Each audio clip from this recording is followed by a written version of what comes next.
muhorane n'umukama yongera ahorane nawe. inkuru nziza Yezu Kristo nk'uko twayandikiwe na Yohani Mweranda. Ninahazwa mukama.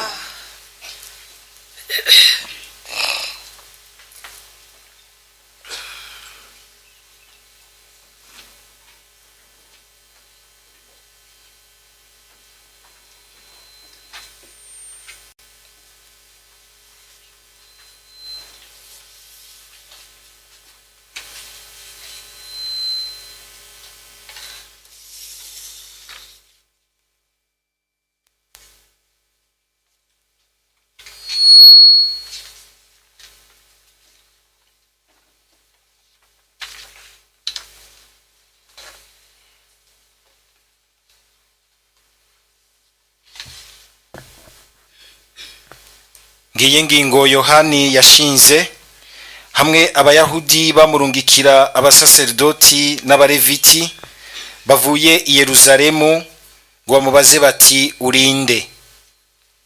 Nawe abivuga uko biri ntiyabihakana, ababwira ati sindi Kristo.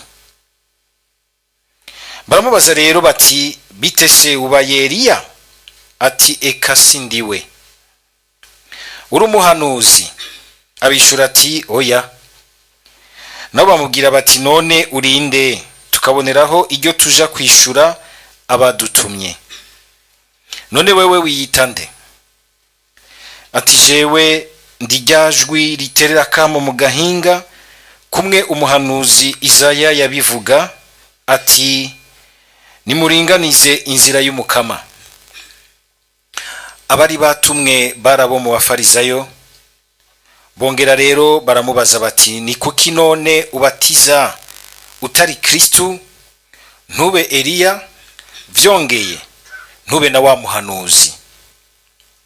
Yohana arabishura ati jewe mbatirisha amazi, ariko hagati yanyu hari uwundi mutazi, niwe azoza ankwirikira, sinkwiye no guhamburura imizana y'inkweto ziwe. Ivyo vyose vyabaye i Betaniya hakurya ya Yorodani aho Yohani yabatiririza. Dushimagize iyi nkuru nziza ya Kristo.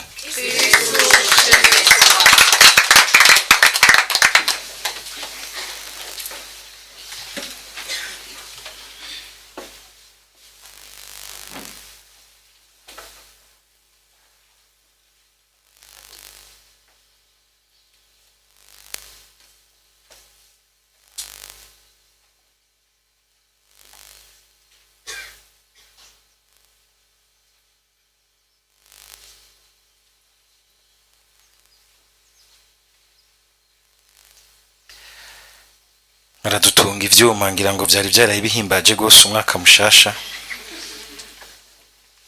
Biracarushe. Tuzirikane aya majambo y'Imana na cyane cyane tugaruka kuri inkuru nziza.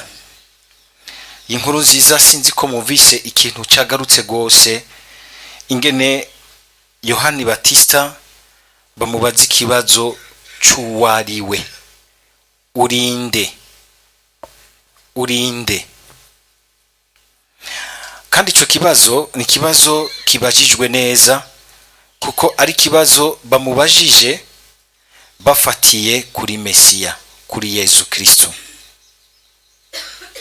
Mu gisomwa ca mbere twumvise kandi ingene Yohani umwanditsi w'inkuru nziza, aha anyiro ba Yohani barashobora gucanganya abantu kuko uyu hariho ubwa mbere ibisomwa byose twabishikirijwe na Yohani.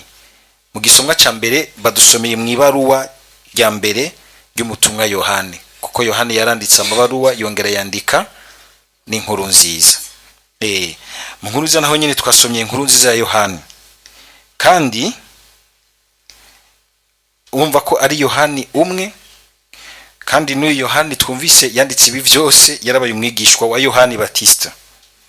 Mugabo inkuru nziza twumvise ituyagira ni Yohani Batista umwe yacira inzira Yezu, apana umutumwa umwe yamucira inzira, uyu muvunyi wa paruwase yacu, kugira ngo vyorohe guca binyaruka mu mutwe no mu bwenge. Yohani Batista.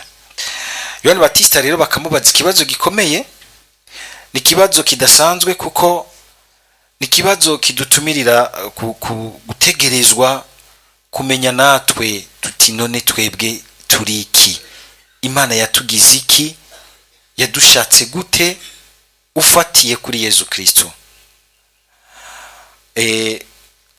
Kuko Yezu ntasanzwe nivyo, kandi Yohani mwibaruwa nyene rya mbere yatwandikiye uyu munsi, badusomeye uyu munsi, agombye gushingira ko ashimikirako akagira ati mbere hariho abazira Kristo baje aha anye.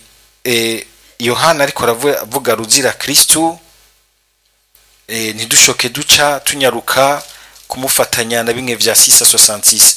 Muri iyi nsiguro agombye gutanga ya ruzira Kristo, agombye kuvuga vuze ntitwabifatanya na 666 ni kubera yuko hari ukungene ico giharuro kubera ibintu byinshi by'ubwoba cyagiye kirajamwo, usanga umenga kirahakwa no guhindura insiguro. Mugabo insiguro ya mbere bakivuga ruzira Kristo n'umuntu wese adashaka kwemera Yezu mukuri kwiwe kose, agashaka kwemera Yezu nk'igipande ca Yezu. Kumbura uyu munsi twebwe birabangutse ko tumwemera ko ari Imana akongera akaba umuntu. Mugabo muri iki gihe cy'aba Yohani Batista ntimubaze ngo byari byoroshe yuko baca bashoka bemera ko Yezu ari mw'Imana akongera akaba umuntu. Twebwe baramaze kubituberamwo, barabiduciramwo inzira, tuvuka tubisanga bimeze gutyo bitworohera. Ariko bobo kwari gusubira kuvyumvishwa no kuvyigishwa gushasha, kubitomoregwa neza no munyigisho zisobanuye neza, nk'aba ba Basile na ba Gregoire de Nazianze twibuka uyu munsi baharaniye bakagwanira kugira ngo uko kuri Yezu Kristo ntigutosekare. Yohana katwereka yuko Yezu Kristo si usanzwe, si umuntu asanzwe, ni Imana. Niwe nogira nti tubonamwo umuntu n'ingene tubonamwo Imana, kandi abo babiri banywanye.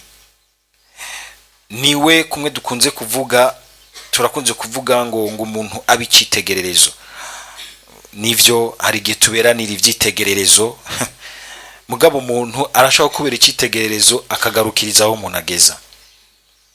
Ya mafisi udusembwa cyo gituma murabona nk'abantu bamwe ugasanga umuntu waramugize icitegererezo gose bakakumugira nk'ikimungu, ku buryo bw'uko yatemvye iyo nyereye nk'umuntu bikunanira kwihanganira, ugaca wumva umenga byose ibyiza byose yakubwiye mu Mana ntibikubwiye kubwiye, ugacubita ubuguye mu mutego. Umuntu uramugira icitegererezo mugabo siwe citegererezo gihejeje, kuko nawe abakiri ku nzira y'ukubandanya asangira nawe kuraba umwe musa ari citegererezo nogira nti cy'ubwiza bwuzuye, kandi twese twama dufatira ko tugatahura ico turi, aho tugeze uyu munsi naho tegerezwa gushika, aho dutegerezwa gushika ni Yezu Kristo. Rero cyo gituma aranagira ati tutari kumwe ntaco mwoshobora, ngo kandi nta nushobora kuja kwa data, nta nushobora guhura n'Imana vy'ukuri adaciye muri jewe. Ijambo ry'Imana rikabishingira ko yuko ngo niwe gashusho kaboneka k'Imana itaboneka. Ukaba ushaka kubona Imana nta handi izokwiyereka muri Yezu Kristo. Ibindi vyose bishobora kutubwira Imana hanze ya Yezu nuguwiwisha ni bice. Ushaka kumenya Yezu mu buryo bwuzuye, ushaka kunywana nako kumenya Imana no kunywana n'Imana mu buryo bwuzuye ni muri Yezu Kristo. N'uyu munsi mugabo bihahari aho ushobora gusanga abantu babona Yezu nk'umuntu ahambaye yabayeho mu isi, yabayeho uyu munsi ubuganone ntariho ku bwabo, nk'aba bantu b'abapenseur bakomeye babayeho. Dufate nk'aba Gandhi, dufate nk'aba filozofe bagereki ba Socrate, ba Aristote, abandi bantu bose bakomakomeye babayeho bashitse ku bintu bikomeye bakandika n'ivyumviro vyiza, ba Einstein n'abandi benshi, ugasanga Yezu bagomba kumushira muri urwo rutonde rw'abo bantu. Mugabo Yohana agira ati ntibikwiye, ugumye ngaho Yezu ararengeye ngaho. Yezu ni Imana yawe, nico gituma ukeneye kuza ugapfukama imbere yiwe, ni nawe ashobora kuguha gutahura uwo ari we, nawe ugaca utahura icuri n'uwuriwe vy'ukuri. Niho tubona n'ijambo ry'Imana ritwereka yuko kuva mbere akira kayoya ngo bamupfukamira bakamushikanira, kuko n'Imana iraho muri ako kayoya.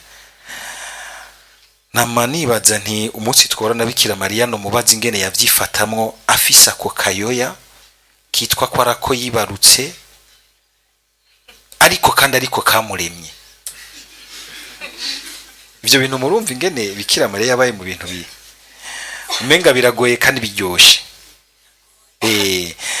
Mugabo hagaca haza riri igihe nk'igihe bahunga, ahantu nibaza ko bahageragerejwe gose, kujya twese tugeragezwa igihe turi mu bintu bituremereye mu buzima. Murabona byanse ukazobona baranyandikiye ngo mbenga ibintu nibiki, ngo nagiriye iki Imana. Kimwe baze Bikira Mariya arazi ko afise Imana, teruye Imana mu minwe ye. Mugabo mukama akamubwira ati hunga nkuko abandi bahora bahunga. Twebweho tumenye Imana, dushaka ntihagire ikidukorako. Hypertension no gwara Imana tumenyanye na Yezu, nta diabete. Musi bose bakagenda gusenga bagomba kwirukana ingwara nivyo, nta ushima ingwara. Mugabo hari igihe Imana ireka tugaca aho abandi bantu bose baca, mugabo tugategerezwa kuhaca dufise uwundi mutima turemye, twumva tuti ibi bintu turabizinanyamwe n'Imana. Icyo nico kitugora uyu munsi, kandi Imana yose bagomba kubaha niyibereka yuko umenga nta kintu na kimwe coba kikibago. Nivyo si suko dusaba Imana yuko iduha ibituremera ibitugora, ahubwo turasaba yuko bidukiza. Ariko hari igihe gukirizamwo biraho, kandi nivyo ivyo bintu nivyo biraryoshe. Igihe ushobora gusanga abantu bari mu bintu bimwe, mugabo ubaravye inyuma ukabona bari mu bintu bimwe, mugabo bumvirije ukaraba ingene babiba mugasanga si bamwe n'ivyaha mbere.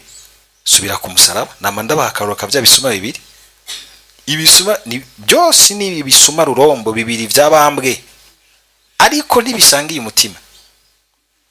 Mwese mwaje ngaha gusenga gushimira Imana, ariko ora imitima yabazanye simwe. Yezu yoza agasesangura si umutima umwe.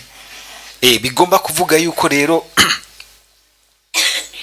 hajya niho duhiririwe ko dufise Imana ibona umutima w'umuntu.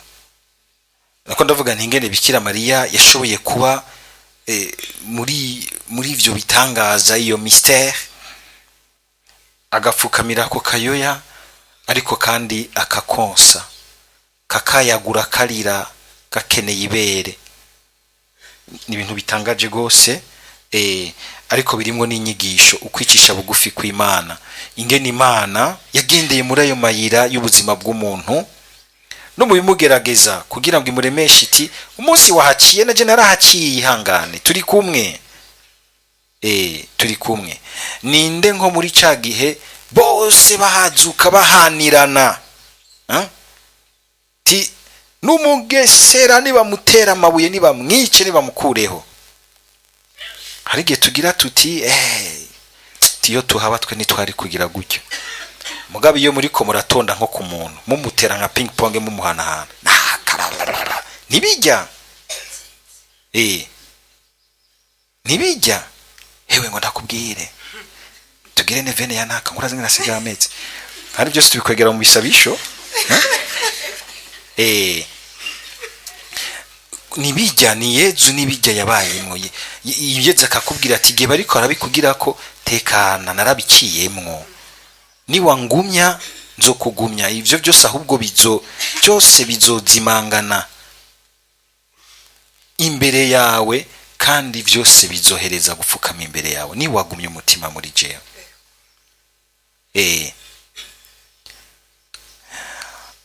nariko ndavuga kumenya uko kubona Imana yarigize umuntu ikabana natwe, kumenya kwakira Imana mu vyacu vyose, eka mbere no mu magara make yacu no mu vyaha vyacu, kugira ngo nitugumeyo, ahubwo we azi ubuhinga bwo kubidukuramwo ataduhindanije, akaza aratuzana mbere akanamaramaza abiyita yuko umenga n'aberanda atari na kimwe barashikako c'ubweranda imbere y'Imana.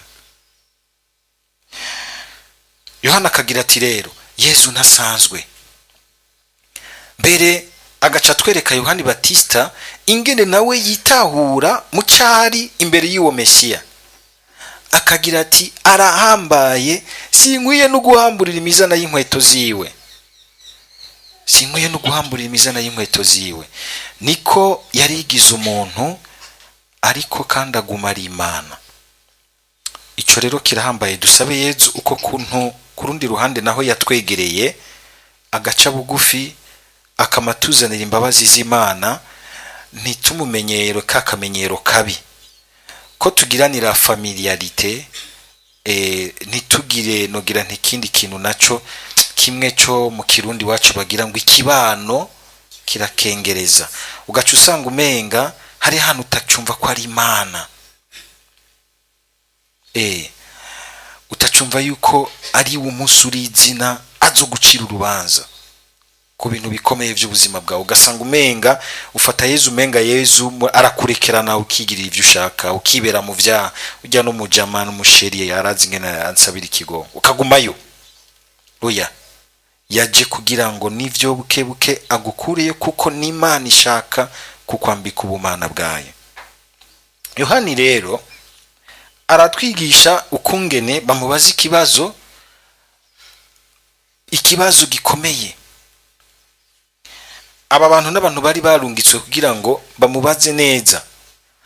Ni vyiza yuko igihe cyose hari ikintu turiko turagomba gukora ku izina ry'Umukama, tuba twumva neza ingene dushobora kugisigura. Nivyo hari igihe bimwe bitugora gusigura, mugabo kumva wewe ko witahura neza muri ico kintu uri kurashikiriza.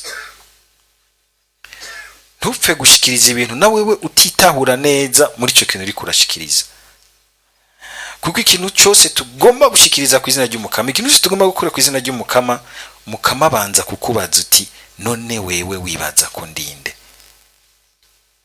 Tugire Kristo. Iki kibazo kituma tudakora ubutumwa nk'ibintu dukora hanze, nk'ibintu tugomba gushiraho abantu batangarire bakoma amashi, mugabo nk'ibintu tureka ubwa mbere Yezu akadukoreramo, akatugira twebwe nyene igikogwa ciwe, imbere yuko twebwe tubanza gukora ibindi vyo hanze, akatugira ikimenyetso c'igikogwa ciwe. Yohani arazi neza uwariwe, arimwe ibitangaza vyinshi, na Yezu yaramutangariye ati mu bana b'abantu nta numwe bangana, mugabo kwicisha bugufi kwiwe naca yiyamamaza agira ati jewe ndi umuhanuzi komesha, ni je wanyuma rungitse nakazi kanyu nimutanyumviriza. Oya, bakamaza nguru umuhanuzi ati kasindi, ati ndijajwi mbere akishira mu rutonde rw'abandi bahanuzi. Tugire Kristo. Kwama wumva yuko atari wewe ibintu bitanguriyeko, ahubwo Imana iri kwirabandanya igikogwa cayo. Yohani kwishwa kubabwira ati jewe je suis original, ntimungeranya na baba hanuzi baje imbere yanje, azoza kubabwira ingene jewe nkomeye mu bana b'abantu. Oya, mugabo ahubwo agira ati nijajwi Isaya yavuga ati tegura. Kwa matwi yumva yuko dusangiye ubucuti n'abandi benshi baciyo nzira ya Yezu, kugira ngo natwe mu gihe cyacu mu gutahura icondi, mu gitahura icuri, nawe ubinzira Yezu azana namwo ngo ahezagire akize benshi. Ariko Yezu ntashaka kubakiza nawe utarakira ngo witahure, utahura umuhamagaro wawe, utahura icuri. Nivyo no gutahura ico turi hari igihe bidusiga, kuko natwebwe twisiga, ariko kugerageza kwitahura mu Mukama, Umukama arakuremesha. Tugire Kristo. cyo gituma ca gisabisho ca wewe na Yesu apana cyo mu kivunga gusa, byose birakenewe, ariko kandi uyu munsi ijambo ry'Imana ratweretse riti ca gisabisho ca wewe na Yesu hamwe witahura mu mukama ukamenya icyo yagutoreye, icyo yaguhamagariye, biragufasha cyane. Ni shingiro ryo kugira ngo uwumve neza ingene utegerezwa guhagarara muri ubu buzima. Biradushikira ukabona yuko hari abakristo bamwe bamwe bataratahura neza ico bari, kandi twese tugira igihe cyacu cyo kubitahura, kandi waba utarabitahura neza bisaba umukama. Mwana ndabibona cyane cyane mu misore n'inkumi baba ariko bararondera imihamagaro yabo, akagomba kwitahura, mugabo akabona umenga abandi bo benshi nabo bamushaka ukundi. Tugire Kristo. Ikibazo wewe urumva mu muhamagaro muri wewe muri kimwe twita aspiration profonde, ikintu gikomeye wamawumva kikuyora muri wewe, kandi igihe ugikubitirije kwa gatima ukumva kirakwegeranya, kirakwinifya, kiraguha amahoro, kandi amahoro arama, ukumva umenga ugerereye ahantu heza, mugabo ukumva abandi bantu bakubonamwe ikindi kintu, bagushakamwe ikindi kintu, kandi wegera Yezu mu gisabisho ukumva umenga nawe nyene igisabisho kiguma gikwega ibintu ngaho, kandi winjira ngaho wakora ibintu ukabona umenga bifise touche spéciale. Amaze kubibona hariho ibintu nk'ubu nk'umwe ngaha, icyo kintu amana gisabye Yezu, mfasha kumva uriya muntu, icyo no mufasha ufatiye ku ngabirano mukama wamuhaye, sinze kumorienta mu bindi bidahura n'ico wagombye kumugira, akagenda agakora ikintu ukumva kumenga kiriko onction, uyu munsi ngo kiriko mavuta, kiriko onction, kirimwa kandi kantu twese tucumbirije tukiravye, ugasanga nk'umuntu agiye muri accueil abakiriye mwese muca mwumva umenga Imana mwamaze guhura, ingena kwakira, ingena gushikana, ataruka gutwengera 30 ranga yose kayabona, ariko ingena kuyagisha, ingena gushikana. Hariho umuganga